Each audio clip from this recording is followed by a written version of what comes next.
Hello दोस्तों, आपको बहुत बहुत स्वागत है हमारे यूट्यूब चैनल में। मैं विकास आज आप लोगों को 30 प्रश्न का हिंदी पढ़ाने जा रहा हूँ। सिर्फ 30 ही क्वेश्चन है इसमें। आते हैं हम पहले क्वेश्चन पे चलते हैं, चलिए देखते हैं।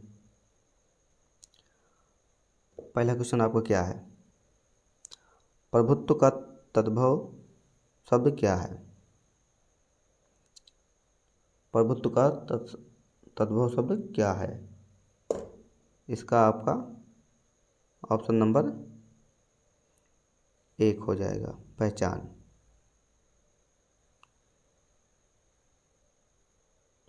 प्रभुत्व का तद्भव शब्द है पहचान।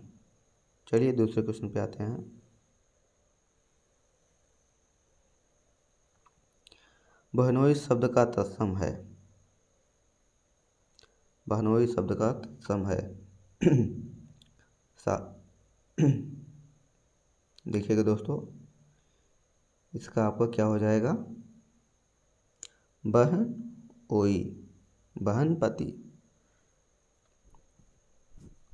इसका आपका कौन सा हो जाएगा दोस्तों? जवाब देते चलिएगा। इसका ऑप्शन नंबर बी सही हो जाएगा, बहन पति। बहनोई शब्द का तत्सम है बहन पति। चलिए अगले क्वेश्चन पे आते हैं। इसका देखिए दोस्तों, वृश्चिक शब्द का तद्भव रूप है बिच्छू, खर्च, पद, वर, भरमर। इसमें आपको क्या हो जाएगा? ऑप्शन नंबर सी।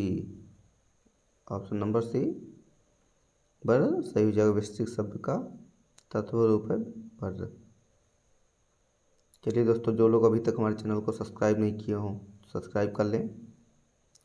रोज़ ऐसे ही नए नए वीडियो मिलते रहेंगे आप लोगों को हिंदी के बारे में। चलिए अगला क्वेश्चन देखते हैं। निम्नलिखित में से कौन सा सही नहीं है? अव्यय और क्रिया विशेषण में कोई अंतर नहीं होता, या फिर ऑप्शन नंबर बी अव्यय अविकारी होते हैं, ऑप्शन नंबर सी सभी अव्यय क्रिया विशेषण नहीं होते हैं। लास्ट वाला विकल्प है आपका क्रिया विशेषण अविकारी होते हैं। इसमें से आपका कौन सही हो जाएगा दोस्तों? ध्यान से देखिएगा, निम्न में से कौन सही नहीं है? इसमें आपका ए वाला सही हो जाएगा। ए वाला ऑप्शन बिल्कुल सही है। चलिए अगले क्वेश्चन पे आते हैं। वह लाचार है क्योंकि वह विकलांग है। इस वाक्य में कौन सा अव्यय है? संकेतवाचक, कारणवाचक, परिमाणवाचक, समुच्चयबोधक। चलिए देखिए, वह लाचार है क्योंकि वह विकलांग है। इस वाक्य में कौन सा अव्यय है? इसमें आपका ऑप्शन नंबर बी सही हो जाएगा, कारणवाचक। कारणवाचक आपका ये विकल्प बिल्कुल सही हो जाएगा, ऑप्शन नंबर बी। चलिए अगले क्वेश्चन पे आते हैं। निम्नलिखित में से किस वाक्य में क्रिया विशेषण का प्रयोग नहीं हुआ है? बताइए दोस्तों, किस वाक्य में क्रिया विशेषण का प्रयोग नहीं है? वह कपड़े साफ धोता है, वह धीरे धीरे पढ़ता है, आम मीठा है, समोसे ताज़े बन रहे हैं। इसमें से आप लोगों को इसमें से आपका कौन सा क्रिया विशेषण नहीं है? चलिए 57।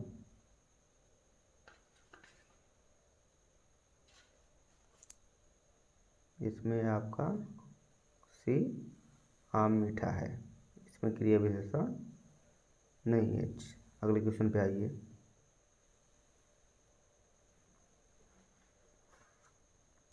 जिस शब्द में, चलिए दोस्तों ध्यान से देखिएगा, जिस शब्द से क्रिया के होने का समय निर्धारित हो उसे कहते हैं। उसे क्या कहते हैं दोस्तों, बताइए। कारक, काल या अव्यय या फिर क्रिया विशेषण। चलिए, इसमें आपका कौन सा सही हो जाएगा। जिस शब्द से क्रिया के होने का समय निर्धारित हो, किसमें निर्धारित होता है? काल में। काल में आपका निर्धारित होता है। क्वेश्चन नंबर भी सही हो जाता है। चलिए आगे चलते हैं। निम्न में से किस वाक्य में क्रिया विशेषण का अशुद्ध प्रयोग हुआ है? बताते चलिएगा दोस्तों।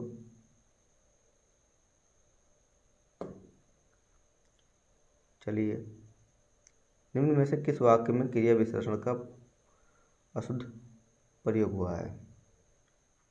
वह मन से पढ़ता है, वह चुपचाप से चला जाता है। ऑप्शन नंबर सी, तब की बात कुछ और थी। ऑप्शन नंबर डी, यह पुस्तक उससे कहीं अच्छी है। चलिए, इसमें आपका क्वेश्चन नंबर में बी वाला ऑप्शन सही हो जाएगा। इसमें वह चुपचाप से चला गया है क्रिया विशेषण का शुद्ध रूप है। चलिए आगे आते हैं अगले क्वेश्चन पे। जो लोग अभी तक मेरे चैनल को सब्सक्राइब नहीं किया, सब्सक्राइब कर लें। नए नए वीडियो मिलते रहेंगे डेली, 3-4 वीडियो हिंदी का ही, सिर्फ हिंदी ही। चलिए अगला क्वेश्चन देखिए। किस वाक्य में क्रिया विशेषण का प्रयोग नहीं हुआ है? देखिए दोस्तों, किस वाक्य में क्रिया विशेषण का प्रयोग नहीं है? राम जाता है, सीता भोजन पकाती है, उसने रोते रोते कहा। ऑप्शन नंबर डी, वह जाएगा। इसमें आपका क्या हो जाएगा दोस्तों, बताइएगा। चलते चलिए, बताते चलिए सब लोग। इसमें आपका ऑप्शन नंबर ए बिल्कुल सही हो जाएगा। राम जाता है। राम जाता है क्रिया विशेषण का प्रयोग नहीं है इसमें। ऑप्शन नंबर ए बिल्कुल सही हो जाएगा। चलिए नेक्स्ट क्वेश्चन। निम्नलिखित में से किस वाक्य में क्रिया विशेषण अशुद्ध रूप से प्रयुक्त है? ध्यान से देखिए दोस्तों, आप मेरी मदद करेंगे ना। ऑप्शन नंबर बी, मानसिक रास्ता सदा काल से चली आ रही है। ऑप्शन नंबर सी, वह न सोता है न खाता है। ऑप्शन नंबर डी, वह धीरे धीरे चला जाता है। तो बताते चलिए दोस्तों, इसमें कौन सा आपका सही होगा, बताइए। किस वाक्य में क्रिया विशेषण अशुद्ध रूप से, पीछे वाला ही है इसमें दिया गया उसी तरह से, बताइए। इसमें आपको मानसिकता वाला ऑप्शन नंबर बी बिल्कुल सही हो जाएगा। मानसिक दास्ता सदा काल से चली आ रही है। ठीक है दोस्तों, अभी तक जो लोग मेरे चैनल को सब्सक्राइब नहीं किया, सब्सक्राइब कर लें। कमेंट बताते चलिएगा, कमेंट करना ना भूलें। कमेंट जरूर कीजिएगा दोस्तों। कमेंट बताएंगे तभी बता सकेंगे कैसे वीडियो हम क्या सही पढ़ा रहे हैं क्या गलत। चलिए आगे आते हैं। संस्कार का संधि विच्छेद है। ये लोग तो आप लोग जान नहीं रहे हैं।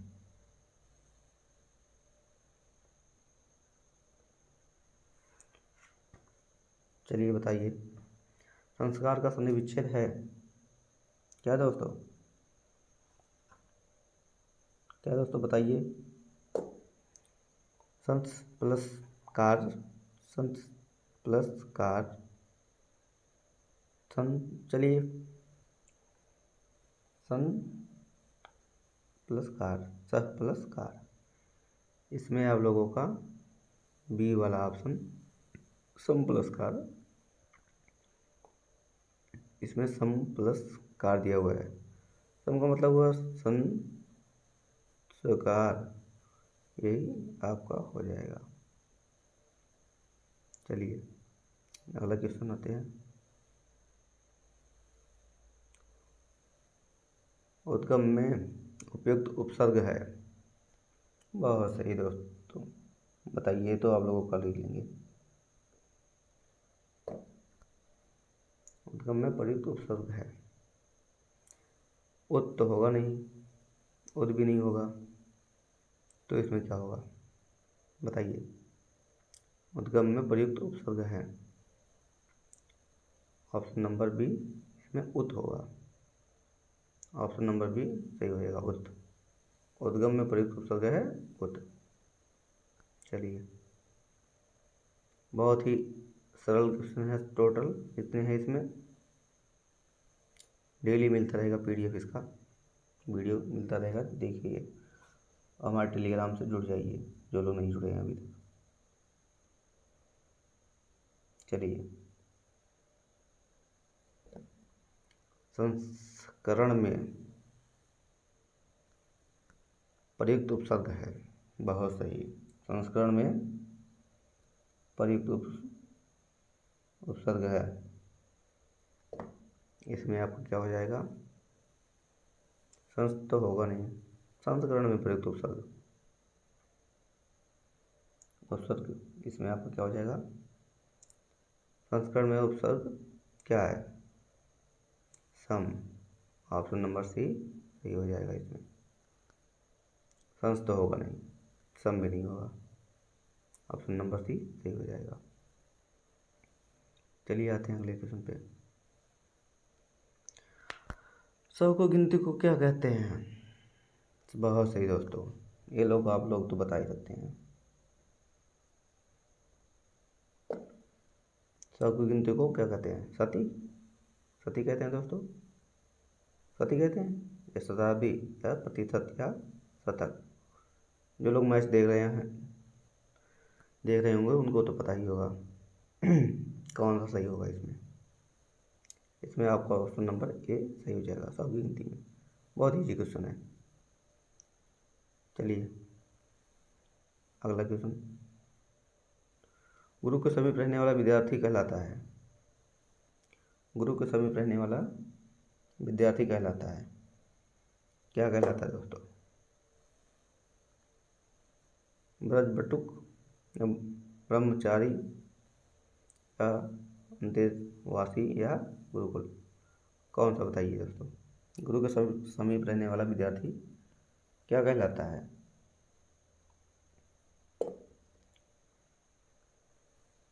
संतेवासी। इसमें आपका ऑप्शन नंबर सी सही होगा। चलिए आते हैं अगले क्वेश्चन पे। परितज्ञ शब्द का सही अर्थ क्या है।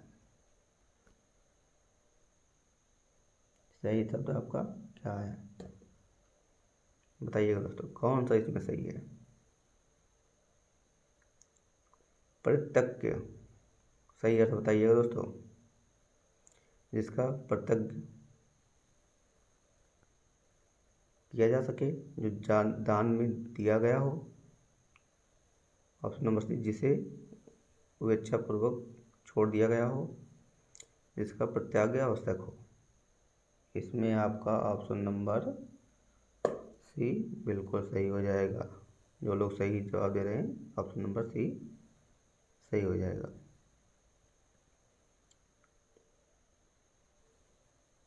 प्रत्येक शब्द का ऑप्शन नंबर सी सही होगा, सही अर्थ है जिससे उपेक्षापूर्वक छोड़ दिया गया हो, ये आपका सही हो जाएगा। अगला क्वेश्चन पे आते हैं। बहुत ही अच्छा क्वेश्चन है, बहुत सही प्रश्न। चलिए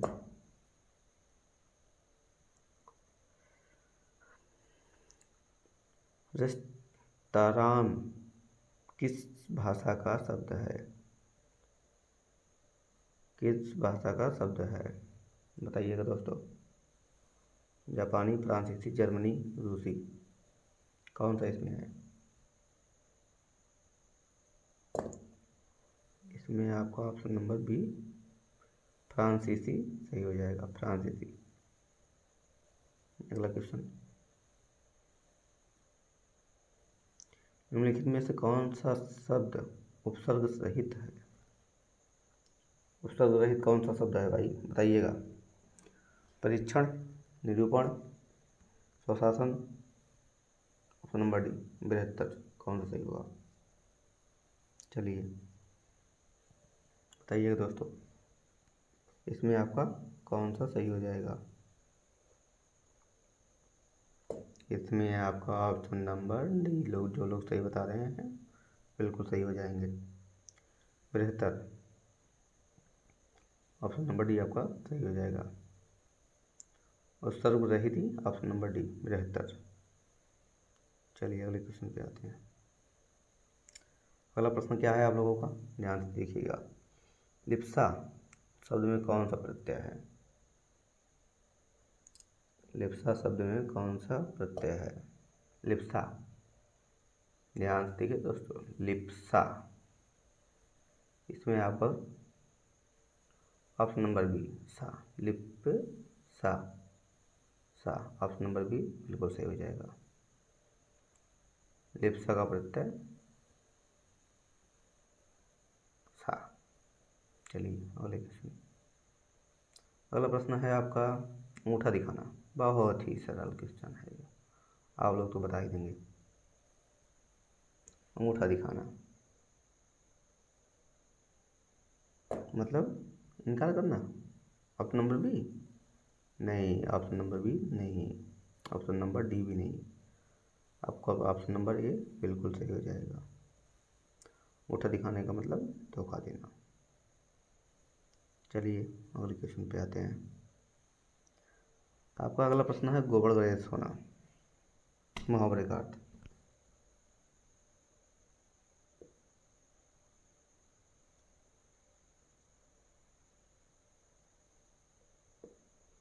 बताइए दोस्तों, गोबर गणेश होना मतलब गोबर की पूजा करना, गड़बड़ करना, या किए धरे पर पानी फेरना, या बेवकूफ़ होना। इसमें आपका बेवकूफ़ होना।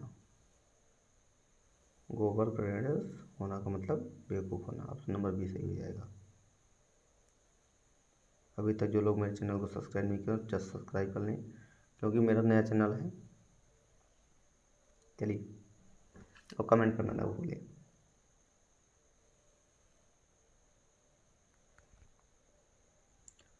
अन्न जल कौन सा समास है? द्विगु समास है, तत्पुरुष समास है, अव्ययी भाव है, या फिर द्वंद्व है? इसमें आपका ऑप्शन नंबर डी द्वंद्व। अन्य जल का कौन सा समास है? द्वंद्व, द्वंद्व समास है, ऑप्शन नंबर डी सही हो जाएगा। चलिए अगला क्वेश्चन आते हैं।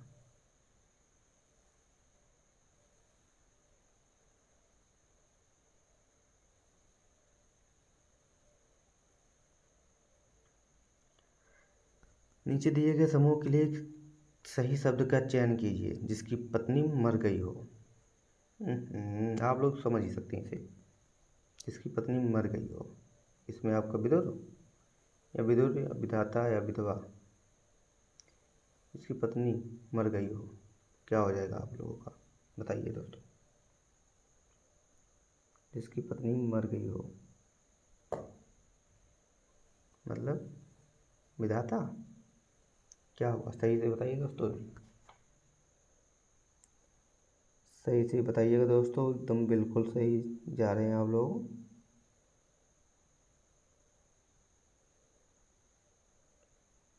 चलिए बताइए क्या होगा?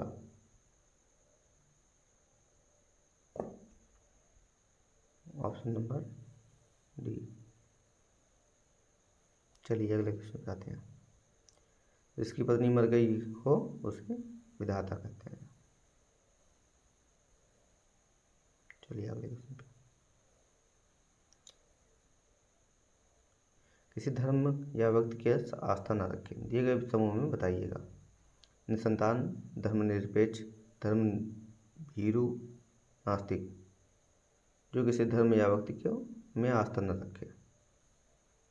कौन सा इन चारों में से कौन सा सही हो जाएगा दोस्तों, बताइएगा। जो किसी धर्म के,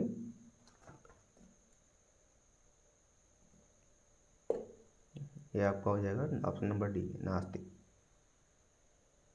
नास्तिक वाला ऑप्शन आपका सही हो जाएगा।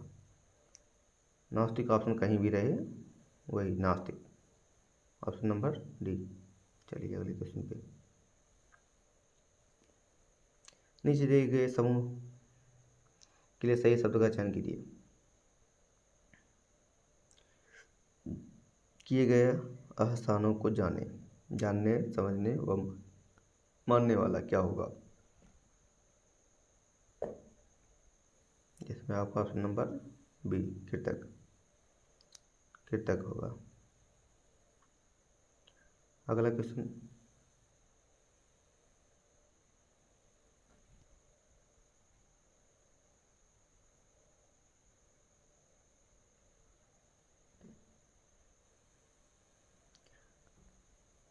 पद्धति का पर्यायवाची है। पद्धति क्या पर्यायवाची है?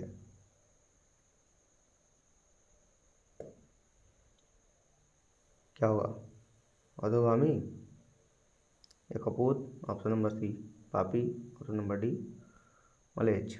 कौन सा होगा बताइएगा दोस्तों। इसमें आपको अपतित का पर्यायवाची पापी होगा, ऑप्शन नंबर सी।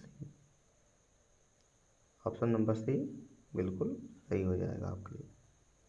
चलिए आगे आते हैं। हौसला का विलोमार्थक शब्द है। हौसला का विलोमार्थक शब्द क्या है? उत्साह है, इच्छा है, हताशा है, संकल्प, क्या है? हौसला का विलोमार्थक शब्द क्या है? चलिए बहुत सही, इसमें आपका हताशा हो जाएगा। आगे आइए। जो बांटा न जा सके के लिए एक शब्द, बहुत सही। जो बांटा न जा सके,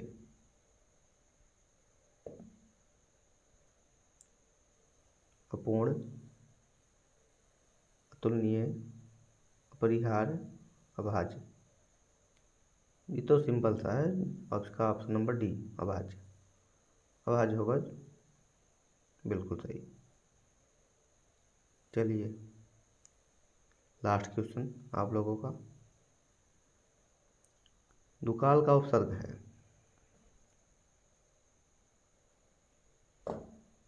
दुकाल का उपसर्ग है।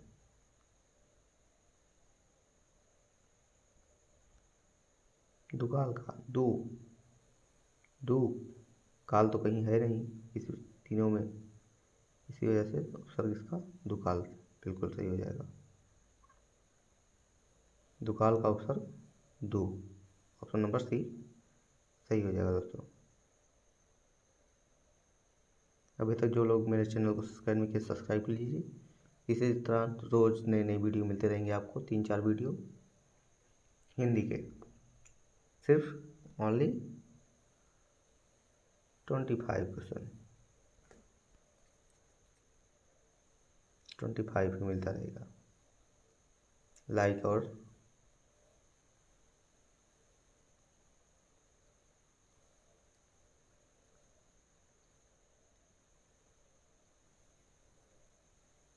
विकास एकेडमी को सब्सक्राइब करें। धन्यवाद। जय हिंद, जय भारत।